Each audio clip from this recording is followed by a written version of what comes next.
Everything starts with an E. Getting into drugs started off as just a little experiment, but it quickly turned into a full-blown habit.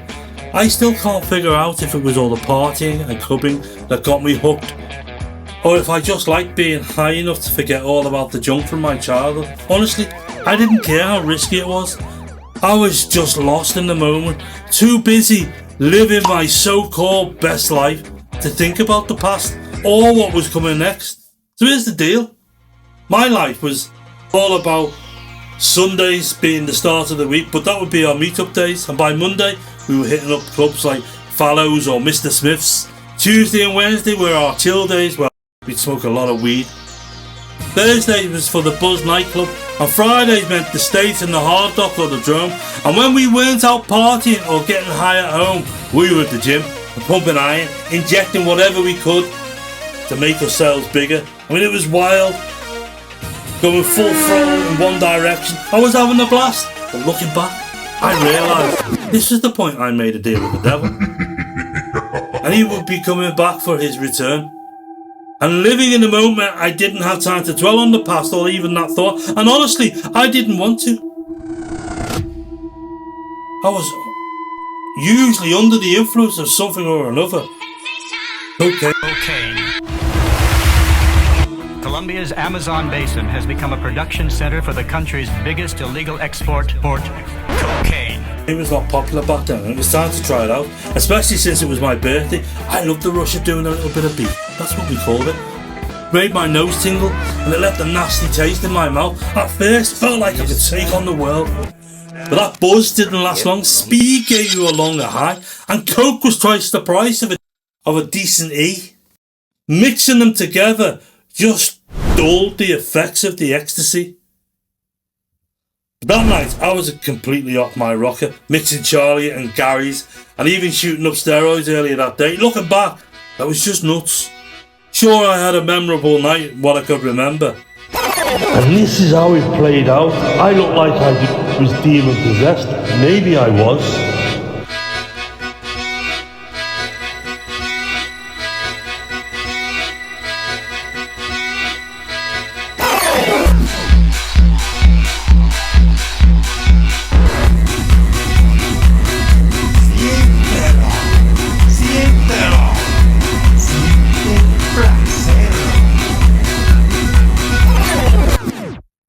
Apparently my eyes had rolled back into my head. Part of the evening I needed someone to keep an eye on me. I definitely took more than my body could handle, and it hit me hard. I couldn't sleep properly for a week. What goes up must come down. And pumping all those chemicals into my system every day started to take its toll. I was breaking out in nasty acne, especially when I was on steroids. Eventually, I had to get prescribed steroids to clear up the mess the illegal ones caused. Everything changed, and my life changed when the club started doing all-nighters on Fridays, 10 PM to 6 AM. I was working Friday and Saturday now, and it was all about Mr. Big trying to rake in the cash while we took all the risks. We found out that undercover cops were hanging around the club, and one night we got tipped off about a raid, or potential raid, so we had to stash all our stuff with the hot dog vendor. Every club had one. This girl was tight with Mr. Big. They had a plan that if it got too hairy and things went sideways, we had an exit route. But things did take a turn that night when we learned that a big time gangster firm was trying to take over our turf. They turned up outside, and suddenly the lifestyle I loved started to turn in on me. I became a target for a rival gang, which was scary as hell. The thrill of selling these drugs wore off fast. I was feeling the pressure. I didn't want to do it anymore, and the excitement was replaced by fear. And with all the work on the weekends, I was partying less. I wasn't even doing what I loved, taking it and dancing all night. Plus, I just couldn't walk away. Now we were in a major rivalry, and I knew too much. Soon learned a meet-up was set up with this rival gang, and it was going to be a showdown. Last man standing takes it all. I got a heads up. I needed to be ready because we were rolling deep to meet this other company. I got the call around 4 PM on a Sunday. I had to meet up at some spot close to where we were going to strategise. Honestly, every part of me wanted to just chill at home and pretend none of this was happening. But I couldn't for two reasons. First off, this rival crew, they were total thugs. And not the kind you want to mess with, without protection anyway. At that point, they'd already taken out a couple of their own guys. One of them was someone I went to school with. They gave him a nasty scar, like the top of a Mars bar across his face. Now, if they could do that to their own, what would they do to me? They caught me by myself, or even in a scrap.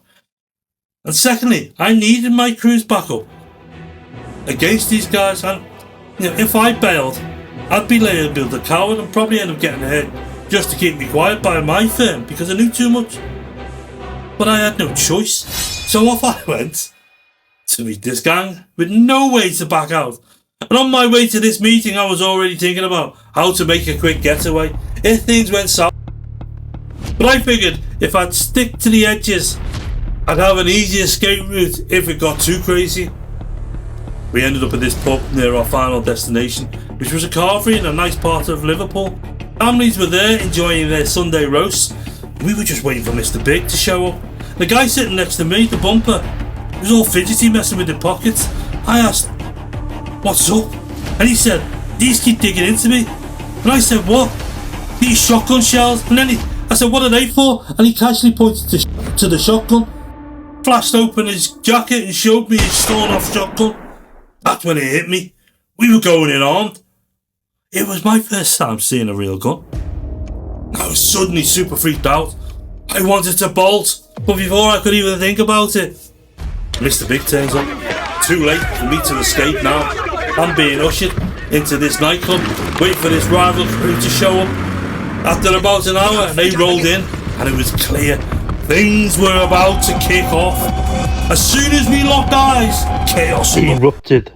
I thought the fight would go on at the back of the club, so instead of sticking around, I was ready to leave.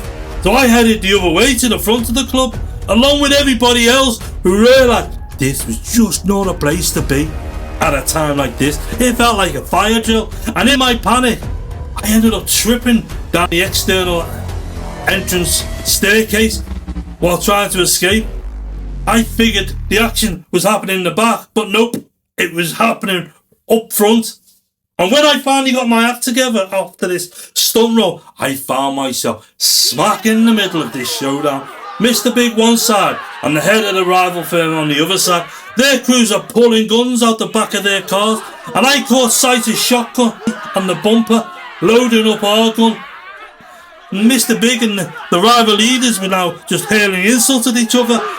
I felt like a referee in a world title fight waiting for the bell to ring as these two just spat hate at each other. I mean, this was just wild. You couldn't even imagine. But out of nowhere, this random gangster's head stepped in, trying to calm things down. He had authority. He told both crews there were too many eyes, too many witnesses, and it needed to stop. I was totally on board with that, even if it didn't shout it out loud. The guns disappeared. You'd hear the car boots slamming shut, and everyone started backing off. Inside, I was breathing the biggest sigh of relief, while outside, I pretended to be ready for action. I mean, the weirdest part, we ended up back at this safe house with some of these serious gangsters who were allies, and they were all coming over to me, showing me the utmost respect. Little did they know, I was trying to run away from the whole scene, thinking I was heading in the right direction, while really just losing my mind, and the only bullets I was shooting that night were up my backside. But this was a promotion I didn't want, and it hit me that my life was now in serious danger because I was a known face close up. I was deeper into this mess than I ever wanted to be. Basically, the most accidental gangster you could think of. I remembered these two girls I sold drugs to, and even though it was with regret, they actually gave me a way out. I felt responsible for what happened to them because the ambulances were called in, and when the cops got involved, they could describe me perfectly. And I was told to stay clear of the club, which ended up being my chance to ditch the drug scene and keep my crew's protection. Paranoia kicked in, and I was worried I'd become public enemy number one. What if that rival crew caught me off guard by myself after that crazy night? I wasn't sure if I'd truly escaped, or if I was just staving off the inevitable. Did I need to lay low, or just try to get back to normal life?